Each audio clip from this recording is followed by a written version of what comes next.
Hello friends, welcome to Centum Tutor PGTRB Educational Psychologyல இந்த வீடியோவில் projective techniques பற்றி பார்க்க போகிறோம். ப்ரொஜெக்டிவ் டெக்னிக்ஸில் இந்த வீடியோவில் நம்ம ரோசாக் இங்க் பிளாட் டெஸ்ட் அதை பற்றி பார்க்க போகிறோம்.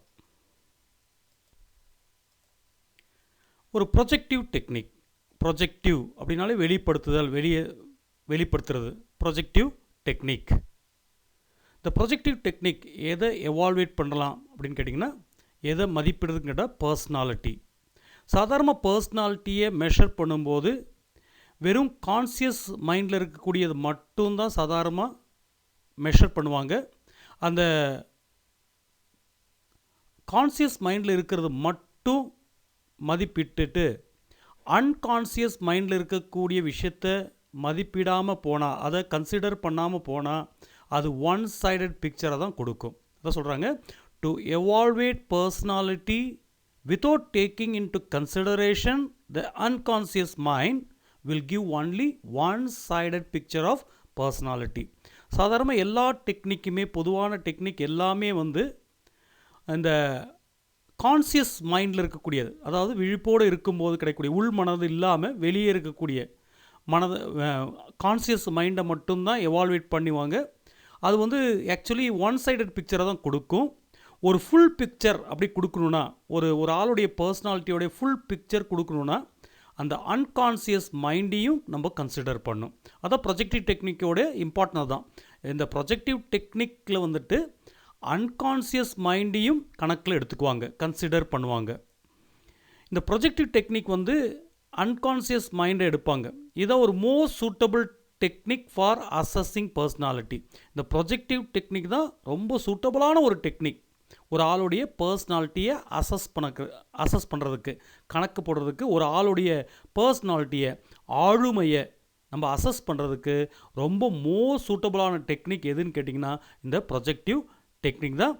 அதுலேயும் எஸ்பெஷலி அதுலேயும் குறிப்பிட்டு பார்க்கும் பொழுது இந்த பர்சனாலிட்டி டிஸார்டர் இருக்கும். பர்சனாலிட்டி டிஸார்டர் இருக்கவங்களுக்கு, அதாவது இந்த பர்சனாலிட்டி டிஸார்டர் அப்படின்றது என்னென்னு கேட்டிங்கன்னா டீவியன்ட் பர்சனாலிட்டி, மாறுபட்ட ஆளுமை இருக்கும். அது நார்மல் இல்லாமல் அப்நார்மலாக இருப்பாங்க. அவங்களுடைய பர்சனாலிட்டியை மெஷர் பண்ணுறதுக்கு ரொம்ப சூட்டபிளான ஒரு டெக்னிக் எதுன்னு கேட்டிங்கன்னா இந்த ப்ரொஜெக்டிவ் டெக்னிக் தான். இந்த ப்ரொஜெக்டிவ் டெக்னிக்கில் நம்ம ஒரு அன்ஸ்ட்ரக்சர்டு ஸ்டிமுலியை ப்ரொவைட் பண்ணுவோம். அன்ஸ்ட்ரக்சர்டு, ஏற்கனவே ஸ்ட்ரக்சர்டு அப்படின்னா ஏற்கனவே நம்ம ப்ரீ பிளான் பண்ணியிருப்போம், இப்படி பிளான் பண்ணியிருப்போம், அதான் ஸ்ட்ரக்சர்டு ஸ்டிமுலி சொல்லுவோம். இதில் அன்ஸ்ட்ரக்சர்டு ஸ்டிமுலியாக இருக்கும். ஒரு குறிப்பிட்ட ஸ்ட்ரக்சரில் ஏற்கனவே பிளான் பண்ணியெல்லாம் இருக்க மாட்டோம். ஸ்டிமுலினா தூண்டுதல். அப்போ அன்ஸ்ட்ரக்சர்ட் ஸ்டிமுலி ப்ரொவைட் பண்ணுவோம். யாருக்குன்னா டெஸ்டிக்கு, யாரை நம்ம டெஸ்ட் பண்ணுறோமோ அவங்களுக்கு ஒரு அன்ஸ்ட்ரக்சர்ட் ஸ்டிமுலியை தூண்டுதலை உண்டாக்குவோம். அப்புறம் என்ன பண்ணுவோன்னா, அந்த who is asked to structure them, அதையெல்லாம் அவங்கள ஸ்ட்ரக்சர் பண்ண சொல்லுவோம். ஏன்னா அன்ஸ்ட்ரக்சர்டாக இருக்குது, அதை ஸ்ட்ரக்சர் பண்ண சொல்லுவோம் அவங்களுடைய சொந்த விருப்பப்படி. அதான் சொல்கிறாங்க, in this technique unstructured stimuli are provided to the testee who is asked to structure them in any way he likes. அவர் எப்படி விருப்பப்படுறாரோ அதே மாதிரி ஸ்ட்ரக்சர் பண்ண சொல்லுவாங்க. அப்போது அன்ஸ்ட்ரக்சர்டு ஸ்டிமுலியை கொடுத்துட்டு அவங்களுடைய விருப்பப்படி அதை ஸ்ட்ரக்சர் பண்ண சொல்லும்பொழுது அவங்க உள் மனதில் இருக்கக்கூடிய, அதாவது அன்கான்சியஸ் மைண்டில் இருக்கக்கூடிய பர்சனாலிட்டி வெளிப்படும். ஏன்னா அவங்களுடைய விருப்பு, வெறுப்பு, அவங்களுடைய எக்ஸ்பீரியன்ஸு, அவங்களுடைய ஃபியர், அவங்களுடைய பயம் எல்லாமே அதில் வெளிப்படும் அப்படின்னு சைக்கார்டிஸ்ட் சொல்கிறாங்க. இப்படி பண்ணும்போது, அதை while doing so, அப்படி பண்ணும்போது அன்கான்சியஸ்லி, அவரை அறியாமலேயே என்ன பண்ணுவாங்க, அவருடைய பர்சனாலிட்டியை வெளிப்படுத்துவாங்க. ப்ரொஜெக்ட் இஸ் ஓன் டிசையர்ஸ், அவருடைய சொந்த விருப்பங்கள், ஹோப்ஸ், அவருடைய நம்பிக்கை, ஃபியர்ஸ், பயம், ரெப்ரஸ்டு விஷஸ், அவருக்கு அமுக்கப்பட்ட, அவருடைய இதில் அடங்கி கிடக்கக்கூடிய விருப்பங்கள், இதையெல்லாம் வெளிப்படுத்தி காமிக்கும். எல்லோரும் அப்படி தான், அது மாதிரி தான் எல்லாருடைய அன்கான்சியஸ் மைண்ட்லேயும் இருக்கும். நம்ம வெளிப்படுத்த மாட்டோம். சில சிச்சுவேஷனில் அது வெளிப்படும். அன்கான்சியஸாக இருக்கக்கூடிய அதெல்லாம் ப்ரொஜெக்ட் ஆகி கிடக்கும், வெளிப்படும். அதான் இது ப்ரொஜெக்டிவ் டெக்னிக் அப்படின்னு சொல்கிறோம். உள் மனதில் இருக்கக்கூடியதை வெளிப்படுத்தக்கூடிய, அன்கான்சியஸ் மைண்டில் இருக்கக்கூடிய நிறைய விஷயங்கள், நம்மளுடைய விருப்பங்கள் வெளியே சொல்ல மாட்டோம். சில விருப்பங்கள் நம்ம மனதுக்குள்ளாரே இருக்கும், ஹோப்ஸ் இருக்கும், நம்பிக்கை இருக்கும், ஃபியர்ஸ், பயம் இருக்கும் உள்ளுக்குள்ளாரே, நம்மளாலே சொல்ல முடியாது, உள்ள அன்கான்சியஸாக இருக்கும். அதுமாரி ரெப்ரஸ்டு விஷஸ் இருக்கும். இதெல்லாம் என்ன ஆகும்னா அன்கான்சியஸாக அதெல்லாம் ப்ரொஜெக்ட் ஆகும், வெளிப்படும். அதுலேருந்து நம்ம வந்து பர்சனாலிட்டி ஏன் டிஸார்டர் ஆகிருக்குன்னு நம்ம கண்டுபிடிக்க முடியும், ஸ்டடி பண்ண முடியும். இந்த ப்ரொஜெக்டடு எக்ஸ்ப்ரெஷன்ஸ், இந்த வெளிப்படக்கூடிய இந்த எக்ஸ்ப்ரெஷன்ஸ் எல்லாமே என்ன ஆகும்னா அந்த இண்டிவிஜுவல் வெளிப்படுத்தக்கூடிய இந்த ப்ரொஜெக்டட் திங்ஸ் எல்லாமே வச்சு நம்ம அண்டர்ஸ்டாண்ட் பண்ணலாம். அவருடைய பர்சனாலிட்டி, அந்த இண்டிவிஜுவலுடைய பர்சனாலிட்டியை நம்ம அண்டர்ஸ்டாண்ட் பண்ணிக்கலாம். பர்சனாலிட்டியை அண்டர்ஸ்டாண்ட் பண்ணி அதுக்கு மாதிரி ஒய் டீவியேட் ஃப்ரம் நார்மல் அப்படின்னு சொல்லி, நார்மல்லேருந்து அவருடைய பர்சனாலிட்டி ஏன் டீவியேட் ஆகிருக்கு, விலகி இருக்குது அப்படின்னு சொல்லி நம்ம கண்டுபிடிக்க முடியும்.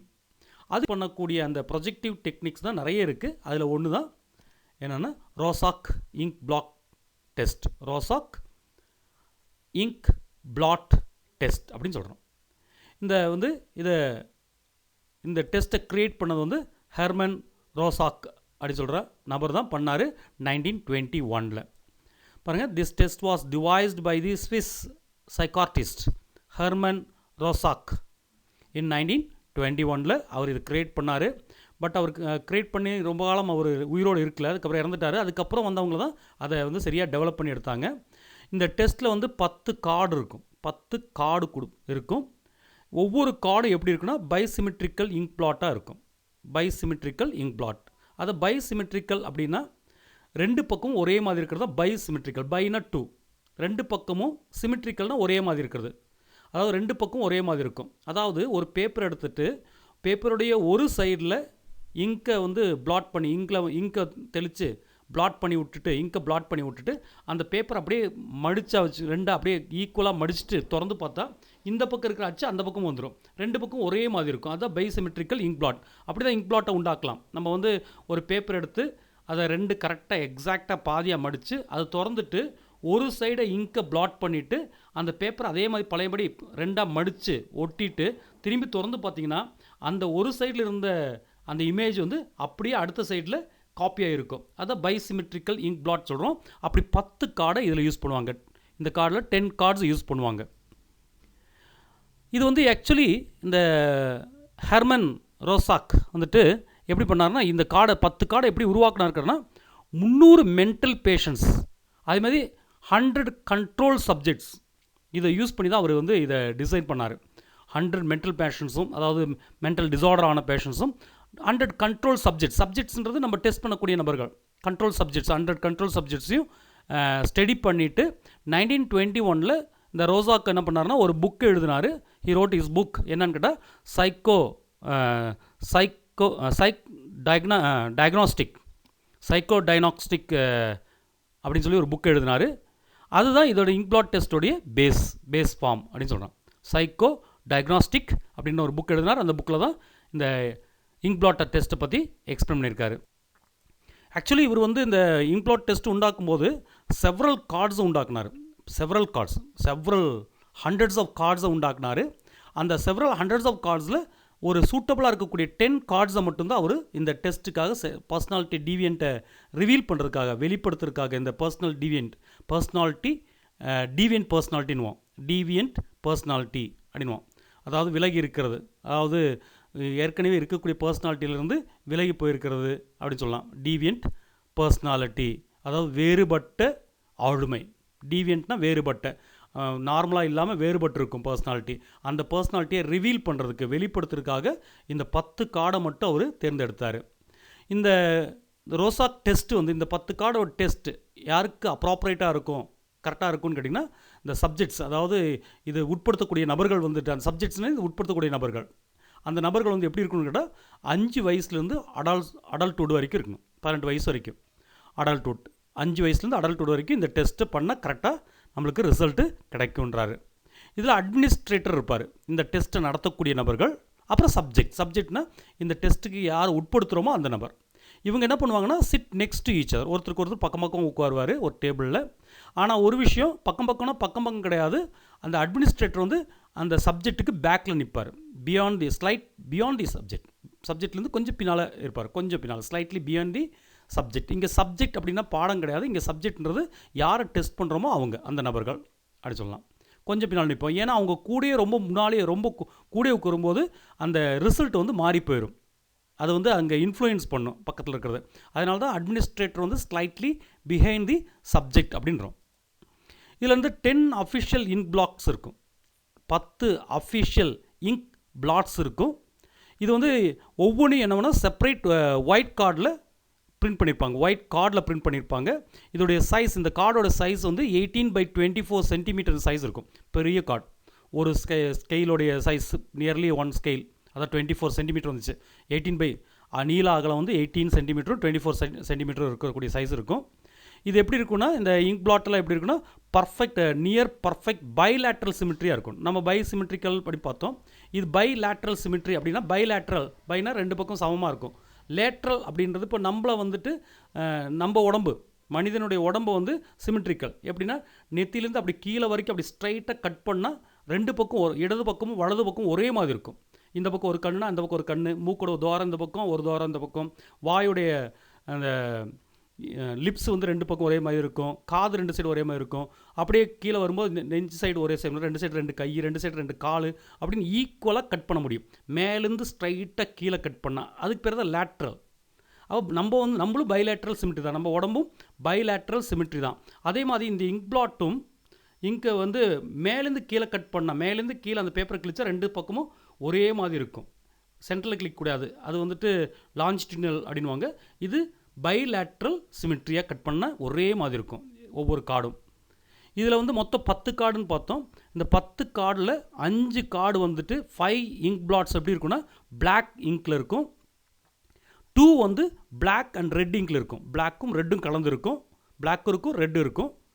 அதே மாதிரி 3 ஆர் மல்டி கலராக இருக்கும். 3 வந்து பல கலர் மிக்ஸ் பண்ணதாக இருக்கும் ஆன் ஒயிட் பேக்ரவுண்டில். இந்த கார்டெல்லாம் நான் காமிக்கல, ஏன்னா நம்மளுக்கு வந்து இது 10 கார்டு நான் காமிக்கல. நீங்கள் போய் செக் பண்ணி பார்த்தீங்கன்னா உங்களுக்கு பார்க்கலாம். நீங்கள் வந்து கூகுளில் போய் செக் பண்ணால் இந்த கார்டோடைய கலர்லாம் எப்படி இருக்குது, இந்த கார்டோடைய ஷேப்பெல்லாம் என்ன இருக்குது, பட்டர்ஃப்ளை ஷேப் 2 அது கேட்பாங்க. பட்டர்ஃப்ளை ஷேப் அதை அந்த நபர்கிட்ட, அந்த சப்ஜெக்ட்கிட்ட அட்மினிஸ்ட்ரேட்டர் வந்து அதை பற்றி சொல்லும்போது அவங்க சொல்லுவாங்க பட்டர்ஃப்ளை மாதிரி இருக்குது, 2 மனுஷங்க மாதிரி இருக்குது சொல்லுவாங்க. அதை வச்சு அவங்களுடைய பர்சனாலிட்டி, அவங்கள வச்சு கதை சொல்லும்போது, அதை வச்சு அவங்க விஷயம் சொல்லும்போது அதுலேருந்து அவங்க மைண்டில் இருக்கக்கூடிய எல்லா விஷயமும் வெளிப்படும். அப்போ 5 கார்டு வந்து பிளாக்காக இருக்கும், 2 கார்டு வந்து பிளாக் அண்ட் ரெட்டாக இருக்கும், 3 வந்து மல்டி கலரில் இருக்கும். இதெல்லாம் தான் நம்ம கொஸ்டினில் வரக்கூடிய, டிஆர்பி கொஸ்டினில் வரக்கூடியதுனால இது மட்டும் நம்ம எடுத்து இந்த கார்ட்ஸை வந்து அவங்கக்கிட்ட 1 by 1 ப்ரெசென்ட் பண்ணுவோம் ஒரு ப்ரிஸ்கிரைப்டு சீக்வன்ஸில். அது ஏற்கனவே நம்ம ப்ரிஸ்கிரைப் பண்ணியிருப்போம், இப்படி தான் கொடுக்கணும் அப்படின்னு சொல்லுவாங்க.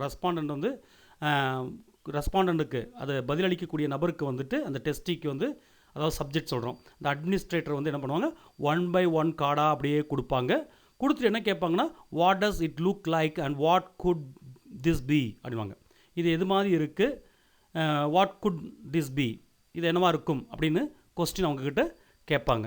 கேட்கும்போது என்ன ஆகுன்னா, அவங்க சொல்லக்கூடிய ரெஸ்பான்சஸை ரெக்கார்ட் பண்ணுவாங்க.